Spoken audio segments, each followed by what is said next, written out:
Welcome into Mavericks Today by Chat Sports. I'm Jeffrey Cooperstein. Happy Friday and happy March Madness to all of you watching out there. We have an update on the Mavericks' new arena plans, and is this Kessler Edwards' final game with the Dallas Mavericks? All of that coming up on today's show. But first, I got to tell you guys, we are in a like battle with our friends over at the Lakers Report. They got 213 likes. We have to beat that today. If you want to beat Luca and the Lakers on April 9th, we have to beat them in the like battle right now. So hit that thumbs up icon and let's hop right in to today's show.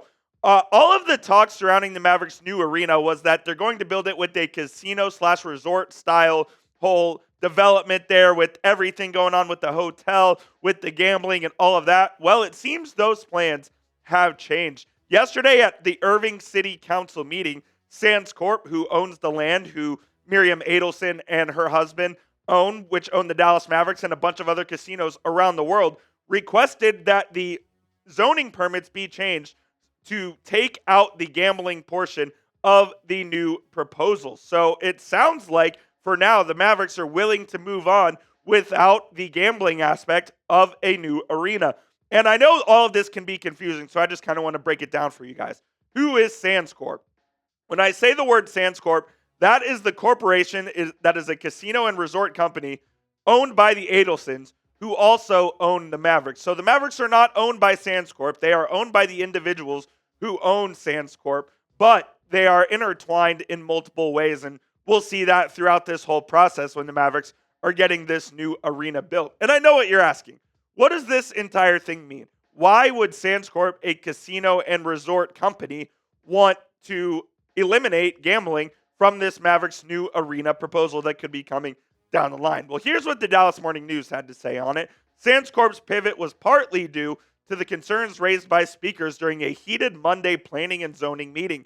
That meeting's public comment period began in the afternoon on Monday and ran into early Tuesday morning, culminating in a narrow 5-4 vote to recommend that the city council approve the amendment with the gambling portion included. Another factor was the uncertainty of when or if gambling would be legalized in Texas. The Texas legislature would need to vote to send a constitutional amendment to voters statewide for consideration. And if you know anything about the state of Texas, gambling will not be legal in this state anytime soon. Whether you like it or whether you don't, it's just a fact that it's not going to happen in the near future. But I do think that this will make it easier to build a new arena, because as we thought before, gambling was going to be the sticking point on the new arena. Now it seems like they are willing to move on without the gaming aspect of things, which will make it much easier to build the new arena. And where they're looking to build right now is in Irving, at the old Texas Stadium site, or adjacent to it, where the Dallas Cowboys used to call home. And I know you're wondering, why Irving? Well, Irving has experience in dealing with professional sports teams. Both the Dallas Cowboys and the Dallas Stars called Irving home. The Cowboys called it home for over 30 years. The Stars called it home for approximately 20 years or so. So Irving has experience dealing with these kinds of situations. They have experience with large arenas, with Texas Stadium. That was a 65,000 seat stadium, and at the time it was state of the art. So they've done this before, and I know you're thinking, why are they not building in Dallas? Well, yeah, they're not in Dallas. They are in Irving, which is just northwest of Dallas. The site that they are currently looking at to build a potential new arena is approximately 10 miles away from the American Airlines Center right now. So it's not like you're going super far out to like Weatherford or somewhere out like Anno that is super far out of the way for anything. You're still going to be more or less in city limits and right in the middle of everything in Irving. So I do think this location would be good for the Mavericks if this is where they choose to build that new arena.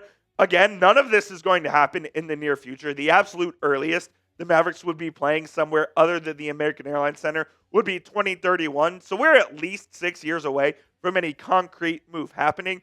But it does feel like there is actual movement for the first time on this thing, where they could get some actual plans set in motion. So that's the update on the Mavericks' new arena. And I want to ask you this. Do you want the Mavericks to build a new arena outside Dallas? If you don't, type N for no. If you do, type Y for yes. I think Irving would be a fine alternative to Dallas, but let me know. This will be the pinned comment on today's show. You may get hit with a YouTube ad break here in just a couple of seconds. So while you're down there, Go and get your votes in. You know what would help fund a new arena? Probably having the second best player in the NBA who generates hundreds of millions of dollars. You guys know I couldn't go an entire show without making a Luca joke on this. Come on. It's my whole shtick now. But yeah, in all seriousness, it would really help if this team was good and they were generating a lot of revenue. And how would they be good and generating a lot of revenue? Probably by having Luca on the team. That's neither here nor there. I'm trying to move on, and the way I do it is if you don't laugh, you'll just cry.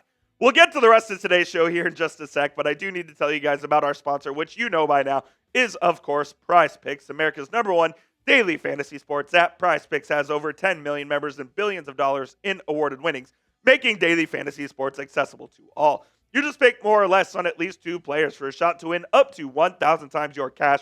Run your game all season long on PrizePicks. March is basketball season, and you can get in on the real money action with our friends at PrizePicks in over 30 states, including California, Georgia, Florida, and, of course, Texas. And they put their members first, so all withdrawals are fast, safe, and secure. And when my picks hit, I can get my money in as quick as 15 minutes. We have day 2 of the tournament coming up, and here are my projections for the game. I'm going to take the more on Jace Richardson, 16.5 points, son of NBA legend Jason Richardson, by the way. I'm going to take the less on Caleb Love points for Arizona, and I'll take the more on Walter Clayton, 14.5 points, which is discounted from 17.5. So you can copy my picks or make picks of your own. Just please make sure you do it with our friends over at PrizePicks. Download the PrizePicks app today and use code CLNS to get a $50 bonus when you play your first $5 lineup. You don't even need to win to receive that bonus. It is guaranteed. Again, download the app, use code CLNS to get that $50 bonus when you play your first $5 lineup. It is PrizePicks. Run your game. This is Kesler Edwards' final game with the Dallas Mavericks on a 2-way contract. He will have been active for 50 games after tonight against the Detroit Pistons, and I'm worried about what the Mavericks are going to do for the next few games until they are eligible to sign Kesler Edwards again. Look, since January 23rd, Edwards has been really good and done everything the Mavericks have asked and then some.